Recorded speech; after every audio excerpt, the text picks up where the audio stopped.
High বন্ধুরা, আমি জগবন্ধু প্রামাণিক আরজি কর মেডিকেল কলেজ থেকে। তো তোমাদের এখন অল ইন্ডিয়া কাউন্সেলিং শুরু হয়ে গেছে। তো শুরু হওয়ার পর থেকে তোমাদের সব থেকে ম্যাক্সিমাম একটা কোয়ারি আমি দেখতে পাচ্ছি, সকলে কমেন্ট সেকশানে জিজ্ঞেস করছো ওই কোয়ারিটা নিয়ে। তো ওই কোয়ারিটা তোমাদের পুরোপুরিভাবে বুঝিয়ে দেবো যে কী কী হবে কী কী হবে না, পুরো ডিটেলে ইনফরমেশন পাবে। তাই ভিডিওটা পুরোটা দেখবে। আরেকটা কথা তোমাদের বলে দিই, তো তোমরা যারা নিট 2021-এর জন্য প্রিপারেশন নিচ্ছ আর একবার দেবে যারা ভাবছো, তো তাদের জন্য একটা গোল্ডেন অপরচুনিটি আনএকাডেমি করে দিয়েছে। তোমরা যদি চাও তো তোমরা সেল বায়োলজি পুরো কোর্সটা তোমাদের ফ্রিতে পড়ানো হবে আনএকাডেমির প্ল্যাটফর্মে। তোমরা ডেসক্রিপশনে লিঙ্ক পেয়ে যাবে এটার। তো এখানে গিয়ে তোমরা দেখে নিতে পারো, পুরো সেল বায়োলজিটা ডিটেলে তোমাদের বুঝিয়ে দেওয়া হবে। তো তোমরা এই ফ্রি কন্টেন্টটা উপভোগ করো।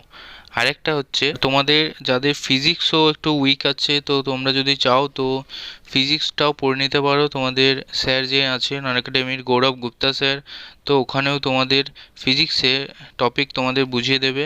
তোমরা এই টপিকগুলো তোমরা আনএকাডেমির প্ল্যাটফর্মে তোমরা গিয়ে পরে এই ডেসক্রিপশনের লিঙ্কগুলো দিয়ে দেবো, ওই লিঙ্কে গিয়ে তোমরা পুরো লেকচারগুলো যেহেতু ফ্রি, আর এরা অনেক টপ ফ্যাকাল্টি আনএকাডেমির, টপ ফ্যাকাল্টি যেহেতু, তো তোমরা অনেক ভালো তোমরা গাইডেন্স পাবে এদের কাছ থেকে। তো তোমরা আশা করি তোমরা গিয়ে পরে ওখানে তোমরা লেকচারগুলো অ্যাটেন্ড করবে যেহেতু ফ্রি। চলো এবার আমি আমার টপিকে ফিরে আসি, ভিডিওটা স্টার্ট করা যাক।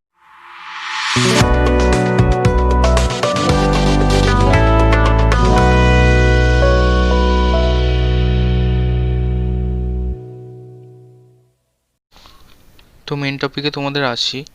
তোমরা অনেকে জিজ্ঞেস করছিলে, যেহেতু এখন করোনার টাইম, তো তোমরা অনেকে চিন্তিত যে তোমাদের যদি অল ইন্ডিয়া কাউন্সিলিংয়ে বসো তোমরা, তো ফার্স্ট রাউন্ডে যদি তোমাদের কোনো সিট অ্যালটমেন্ট হয়ে যায়, আর তোমরা যদি সেটা ওখানে পৌঁছাতে না পারো বা ওখানে পৌঁছানো সম্ভব নয় তোমাদের, আর তোমরা ডিসিশন চেঞ্জ করে তোমরা ভাবছো যে স্টেট কাউন্সিলিং আরও বেটার পাবে, তো সেই ইয়েটা তোমরা নেবে না। তো সেই ক্ষেত্রে তোমরা কি করবে? এখানে কোশ্চেন আছে, is it necessary to join allotted medical college in round 1 to get chance to participate in round 2? তো তোমাদের এটা অনেকে প্রশ্ন ছিল যে তোমরা সেকেন্ড রাউন্ডে পার্টিসিপেট করতে পারবে কি না যদি ফার্স্ট রাউন্ডে তোমরা জয়েন না করো। লেখা আছে, no candidates need not report or join the allotted college of round 1 since there is free exit. তোমরা যদি, তোমাদের একটা অপশন আছে যে তোমরা যদি জয়েন করতে না চাও তাও কোনো অসুবিধা নেই, তোমাদের ওখানে ফ্রি এক্সিট বলে একটা অপশান থাকবে। তো এটা ফ্রি এক্সিট করে দিলে তোমাদের সিটটা কিন্তু আর পাবে না তোমরা। সিটটা তোমরা যদি চাও সিটটা, তাহলে তোমাদের কলেজে গিয়ে অ্যাডমিশন করাতে হবে, রিপোর্ট করতে হবে কলেজে, তারপর ওখানে গিয়ে আপগ্রেডেশনের রিকোয়েস্ট দিতে হবে। তবে তোমাদের সেকেন্ড রাউন্ডে হবে আর তোমাদের সিটটা তোমাদের জন্য বুকও থাকবে। আর এটা ফ্রি এক্সিট করে দিলে তোমাদের কলেজে যেতে হবে না, কিন্তু তোমাদের সেকেন্ড রাউন্ডে বসতে দেওয়া হবে।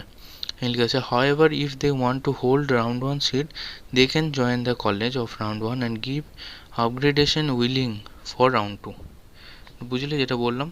যদি তোমরা সিটটাকে ধরে রাখতে চাও তাহলে তোমাদের যেতে হবে কলেজে, দিয়ে ওখানে আপগ্রেডেশনের জন্য বলতে হবে। তো এটা গেল প্রথম ডাউট, ক্লিয়ার হলো। তো এখানে সেকেন্ড ডাউট আছে তোমাদের, if a candidate does not report at the allotted college during round 2, whether he has to register again for mop-up round or deemed university, central university. তো এখানে বলেছে, যদি কোনো ক্যান্ডিডেট কে তোমাদের রাউন্ড 2তে যদি পেয়ে যাও কিন্তু তোমরা রিপোর্ট যদি না করো, তাহলে তোমাদের কি মপ আপ রাউন্ডে তোমাদের পয়সা আবার দিতে হবে? এখানে বলেছে হ্যাঁ, ক্যান্ডিডেট তোমাদের যদি, দেখো তোমরা সেকেন্ড রাউন্ডে যদি পেয়ে যাও কোনো কলেজ, ঠিক আছে, তো সেই সময় তোমরা যদি কলেজটাকে ছেড়ে দাও, তাহলে তোমাদের সিকিউরিটি ডিপোজিট যেটা ছিল সেটা তোমরা ফেরত পাবে না। এখানে যে ওয়ার্ডটা ইউজ করছে এরা, ফোরফিটেড, তো এই ওয়ার্ডটার মানে তোমরা সিকিউরিটি অ্যামাউন্ট ফেরত পাবে না, কিন্তু তোমাদের সিটটা চলে যাবে। ঠিক আছে, তোমরা সেকেন্ড রাউন্ডে এলিজিবল, আর তারপরে রাউন্ডে আর তোমরা সেকেন্ড রাউন্ডে যেটা পেয়েছিলে সেটা আর পাবে না। কিন্তু তোমরা যদি মেডিকেল কলেজে সেকেন্ড রাউন্ডে মেডিকেল কলেজটা তোমরা রিপোর্ট করো, অ্যাডমিশন নিয়ে নাও, তারপরে তোমরা ছাড়তে চাও যদি, সেটা কিন্তু হবে না। হবে, কিন্তু তোমাদের সে বন্ড পেপারে যেটা দিয়েছিল 1,00,000 টাকা তোমাদের ফাইন দিতে হবে, কারণ তোমার জন্য একটা সিট নষ্ট হয়ে যাচ্ছে, সেটা খুব বাজে ব্যাপার। তাই জন্য দেখো, এটা একটা ডাউট তোমাদের ক্লিয়ার হলো। আরেকটা ডাউট তোমাদের, সেকেন্ড রাউন্ডে কে কে eligible. Candidates eligible for seat allotment in round 2 would be আমাদের ফলোইং গ্রুপস। দেখো গ্রুপ 1 সেকেন্ড রাউন্ডে কে কে eligible, register candidate who did not get any seat in round 1। Register candidate যারা ছিল ফার্স্ট রাউন্ডে কিন্তু সিট পায়নি তারা সেকেন্ড রাউন্ডে অ্যাপ্লাই করতে পারবে। Register candidate have acquired seat under reserve quota. এই প্যারাগ্রাফটা হচ্ছে তোমাদের কোনো রিজার্ভ কোটা ছিল কিন্তু তোমাদের ডকুমেন্ট ভেরিফিকেশনের সময় তোমরা ভালো করে দেখাতে পারোনি, তো সেই সময় তোমাদের কোটাটা চেঞ্জ হয়ে গেছে, তো সেই ক্ষেত্রে তোমাদের সেকেন্ড রাউন্ডে তোমরা আসতে পারো। থার্ড হচ্ছে candidate who have opted at allotted institute during first round allotment and submitted willing for second round upgradation as yes. তো এটা হচ্ছে ফার্স্ট রাউন্ডে যে কলেজে তোমরা পাবে সেই কলেজে গিয়ে তোমরা যদি রিপোর্ট করে ওখানে গিয়ে একটা উইলিংনেস দিতে হবে যে হ্যাঁ আমি এই কলেজটাও নিচ্ছি কিন্তু আপগ্রেডেশনে আমরা অ্যাপ্লাই করব।